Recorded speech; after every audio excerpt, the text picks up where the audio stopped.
সুপ্রিয় দর্শক, আসসালামু আলাইকুম। নিউজ 24 এর আজকের সর্বশেষ সংবাদে আপনাদের সবাইকে স্বাগতম। প্রথমেই জানিয়ে দিচ্ছি সংবাদ শিরোনাম। সৈয়দ আশরাফ এত বড় কি হয়ে গেল যে 3টা জানাজা পড়াতে হবে, যা বলেছিলেন দেশত্যাগী প্রধানমন্ত্রী শেখ হাসিনা। শেখ হাসিনাকে নিয়ে হাটে হাড়ি ভাঙলেন সোহেল তাজ। সমন্বয়ক হাসনাত সেনাবাহিনীর হাতে গ্রেফতারের ভুয়া তথ্য প্রচার। নিষিদ্ধ ছাত্রলীগ মিছিল করায় গ্রেফতার 6।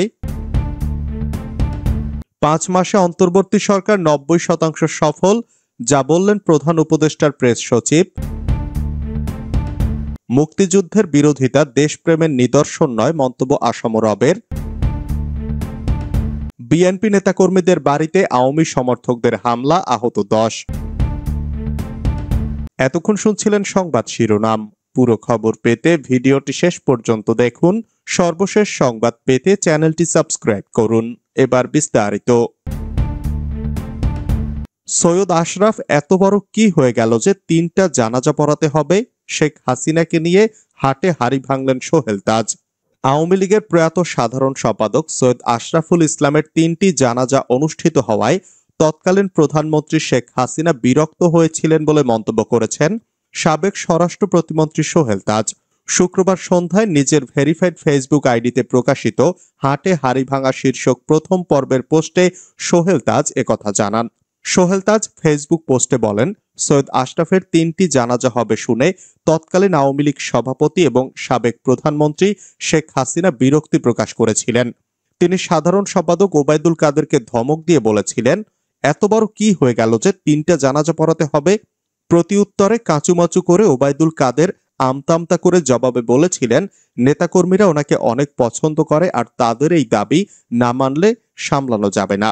তিনি আরো লিখেন, আওয়ামী লীগের ব্রেইন ওয়াশ, নষ্ট পচা নীতি বা আদর্শ বিচ্যুত লুটেরা, খুনি, হত্যা, গুম, নির্যাতনকারীদের সমর্থক সকলকে বলবো অনতি বিলম্বে আমার এই ফেসবুক পেজটি আনফলো করতে, আর অনুরোধ থাকবে নিজের বিবেককে জাগিয়ে আত্মোপলব্ধি, আত্মসমালোচনা করে অনুশোচনা করার।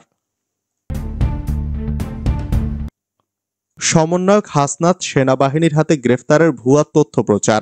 বৈষম্য বিরোধী ছাত্র আন্দোলনের আহ্বায়ক হাসনাত আব্দুল্লাহ সেনাবাহিনীর হাতে বৃহস্পতিবার সন্ধ্যায় গ্রেফতার হয়েছেন শীর্ষক একটি দাবি সামাজিক যোগাযোগ মাধ্যমে প্রচার করা হচ্ছে। নকিব আশরাফ নামে এক ব্যক্তি ফেসবুকে লিখেছেন, হাসনাতকে সন্ধ্যা 6টায় আটক করে ঢাকা সেনানিবাসে এনে দীর্ঘ 5 ঘন্টা পর ছেড়ে দেওয়া হয়েছে। ডক্টর আসিফ নজরুলের নেতৃত্বে 4 জন উপদেষ্টা এবং ঢাবির 3 জামায়াতপন্থী শিক্ষক মিলে সেনাপ্রধানের কাছে হাসনাতের মুক্তির বিষয়ে করজোড়ে অনুরোধ করে মুক্ত করে আনেন। নাকিব দাবি করেন, ছেড়ে দেওয়ার আগে হাসনাতকে উলঙ্গ করে 2 ঘন্টা উপুর করে ফ্লোরে শুয়ে রেখে বেত্রাঘাত করা হয়। একই দাবি দেশ টিভির আদলে তৈরি ফটোকার্ডের মাধ্যমে প্রচার করা হয়েছে। রিউমার স্ক্যানার টিমের অনুসন্ধানে জানা যায়, সমন্বয়ক হাসনাত আব্দুল্লাহ সেনাবাহিনীর হাতে গতকাল সন্ধ্যায় গ্রেফতার হয়েছেন শীর্ষক দাবিটি সঠিক নয়, বরং সে সময় হাসনাত কুমিল্লার দেবিদ্বারে একটি অনুষ্ঠানে উপস্থিত ছিলেন। এছাড়া সকাল থেকে কুমিল্লায় অবস্থান করছিলেন তিনি। এ বিষয়ে অনুসন্ধানে দেখা যায়, ফেসবুকের ওই দাবির কতিপয় পোস্টে একটি ব্লগ পোস্টের লিঙ্ক সূত্র হিসেবে দেওয়া হয়েছে। নিষিদ্ধ ছাত্রলীগ মিছিল করায় গ্রেফতার 6। নেত্রকোনা পৌর শহরে নিষিদ্ধ ছাত্রলীগের কতিপয় নেতাকর্মী মিছিল করায় 6 জনকে গ্রেফতার করেছে পুলিশ। শুক্রবার একটি ঝটিকা মিছিল বের করেন তারা। গ্রেফতাররা হলেন নেত্রকোনা জেলা ছাত্রলীগের সাবেক সহ সভাপতি চিন্ময় সরকার, সহ ক্রীড়া সম্পাদক সন্দীপ সরকার, সদস্য সিন্ধু বণিক বিশাল, লোকমান হোসেন, পৌর ছাত্রলীগের সাবেক তথ্য ও গবেষণা সম্পাদক জয় সাহা ও সদস্য রাহুল রায়। পুলিশ জানায়, গ্রেফতাররা আজ সকালে শহরের ছোট বাজার এলাকার আওয়ামী লীগের কার্যালয়ের সামনে থেকে কয়েক মিনিটের ঝটিকা মিছিল করে শহীদ মিনারের দিকে যান। এ সময় পুলিশের উপস্থিতি টের পেয়ে ছত্রভঙ্গ হয়ে পালিয়ে যায় তারা। পরে ভিডিও ফুটেজ দেখে দুপুরের দিকে শহরের বিভিন্ন এলাকা থেকে ওই 6 জনকে গ্রেফতার করা হয়। 5 মাসে অন্তর্বর্তী সরকার 90% সফল, দাবি প্রধান উপদেষ্টার প্রেস সচিবের। দেশের বর্তমান অবস্থা অনেকটাই স্থিতিশীল এবং আইন শৃঙ্খলা পরিস্থিতিরও অনেক উন্নতি ঘটেছে বলে মনে করেন অন্তর্বর্তী সরকারের প্রধান উপদেষ্টার প্রেস সচিব শফিকুল আলম। তিনি দেশ পরিচালনায় গত 5 মাসে অন্তর্বর্তী সরকার 90% সফল বলে উল্লেখ করেছেন। দেশের একটি অনলাইন মিডিয়াকে দেওয়া একান্ত সাক্ষাৎকারে এ দাবি করেন প্রধান উপদেষ্টার প্রেস সচিব। অন্তর্বর্তী সরকারের 5 মাসের পরিচালনায় দেশের সার্বিক পরিস্থিতির মূল্যায়ন জানতে চাইলে শফিকুল আলম বলেন, আমরা দেশের অশান্ত সময়টা পার করেছি। এখন দেশ অনেকটাই স্থিতিশীল, আইন শৃঙ্খলা পরিস্থিতিরও অনেক উন্নতি ঘটেছে, অর্থনীতির চাকা সচল হয়েছে, আমলাতন্ত্রেও আমরা স্থিতিশীল অবস্থা ফিরিয়ে এনেছি। যদিও কিছু কিছু জায়গায় এখন উত্তেজনা চলছে, তবে সব মিলিয়ে দেশ পরিচালনায় গত 5 মাসে অন্তর্বর্তী সরকারকে আমি 100-র মধ্যে 90% সফল বলে মনে করি। মুক্তিযুদ্ধের বিরোধিতা দেশপ্রেমের নিদর্শন নয়, মন্তব্য আসম রবের। জামায়াত ইসলামীকে পরীক্ষিত দেশপ্রেমিক বলে আখ্যায়িত করার প্রতিবাদ জানিয়েছেন স্বাধীনতার পতাকা উত্তোলক ও জেএসডি সভাপতি আসম আব্দুর রব। শুক্রবার গণমাধ্যমে প্রেরিত এক বিবৃতি প্রদান করে এর প্রতিবাদ জানান আসম রব। বিবৃতিতে আসম রব বলেন, 1971-এ স্বাধীনতা যুদ্ধের বিপক্ষে এবং মানবতা বিরোধী অবস্থান করেও স্বাধীন দেশে জামায়াত ইসলামকে দেশপ্রেমিক শক্তি হিসাবে আখ্যায়িত করা ইতিহাসের নির্মম রসিকতা ছাড়া কিছুই নয়। মুক্তিযুদ্ধের বিরোধিতা করে নিজ দেশের নাগরিকদের হত্যার সাথে জড়িত থাকা দেশপ্রেমের পরিচয় নয়। এসব বক্তব্য মুক্তিকামী মানুষের জন্য অসম্মানজনক। উল্লেখ্য, অন্যদের বীরত্ব, লড়াই সংগ্রামকে অস্বীকার করে নিজেদের শ্রেষ্ঠত্ব ঘোষণা করার রাজনীতি গত 15 বছর জাতি প্রত্যক্ষ করেছে। এক জাতি, এক নেতা, এক দেশ অপ্রতিরোধ্য করার পরিণতিও আমরা দেখেছি।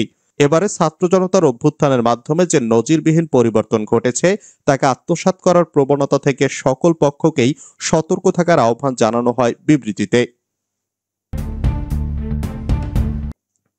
বিএনপি নেতাকর্মীদের বাড়িতে আওয়ামী সমর্থকদের হামলা, আহত 10। ফরিদপুরের সালথায় আধিপত্য বিস্তার নিয়ে স্থানীয় বিএনপি নেতাকর্মীদের বাড়িতে হামলা চালিয়ে ভাঙচুর করার অভিযোগ পাওয়া গেছে এক আওয়ামী লীগ নেতার সমর্থকদের বিরুদ্ধে। হামলার ঘটনায় অন্তত 10 জন আহত হয়েছেন। শুক্রবার সকাল 10টার দিকে উপজেলার মাঝহারদিয়া ইউনিয়নে এ ঘটনা ঘটে। জানা যায়, মাঝহারদিয়া গ্রামে উপজেলা স্বেচ্ছাসেবক দলের সভাপতি হারুন মাতুব্বরের সমর্থকদের বাড়িতে এই হামলা ও ভাঙচুর করে উপজেলা আওয়ামী লীগের সহসভাপতি মোহাম্মদ শাহিদুজ্জামান শাহিদের সমর্থকরা।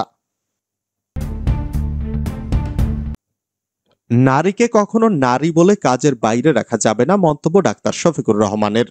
আমরা এমন বাংলাদেশের স্বপ্ন দেখি যেখানে নারী পুরুষ নির্বিশেষে কাজ করবে। নারীকে কখনো নারী বলে কাজের বাইরে রাখা যাবে না। নারী তার প্রাপ্য সম্মানের সঙ্গে দায়িত্ব পালন করবে বলে মন্তব্য করেছেন বাংলাদেশ জামায়াত ইসলামের আমির ডাক্তার শফিকুর রহমান। শুক্রবার সকাল 11:30টায় নাটোর শহরের নবাব সিরাজউদ্দৌলা সরকারি কলেজ মাঠে জেলা জামায়াত ইসলামীর কর্মী সম্মেলন হয়। সম্মেলনে প্রধান অতিথি হিসাবে যোগ দিয়ে এসব কথা বলেন জামায়াত ইসলামের আমির ডাক্তার শফিকুর রহমান। জামায়াতের আমির বলেন, আমাদের সন্তানরা এমনভাবে শিক্ষিত হবে যেন শিক্ষা জীবন শেষে একটা চাকরির জন্য কোনো মামা খালুর পেছনে দৌড়াতে না হয়। শিক্ষা জীবন শেষ হওয়ার আগে কাজেই আমাদের সন্তানদের কাছে পৌঁছে যাবে, এ দায়িত্ব পালন করবে জামায়াত ইসলামী। আমরা এমন শিক্ষা চাই যেন আমাদের সন্তানরা মমত্ববোধ, দেশাত্মবোধ ও মানবীয় গুণবলিতে অনন্য হয়ে ওঠে। আমরা চাই তারা যেন সত্যিকারের মানুষ হয়ে ওঠে।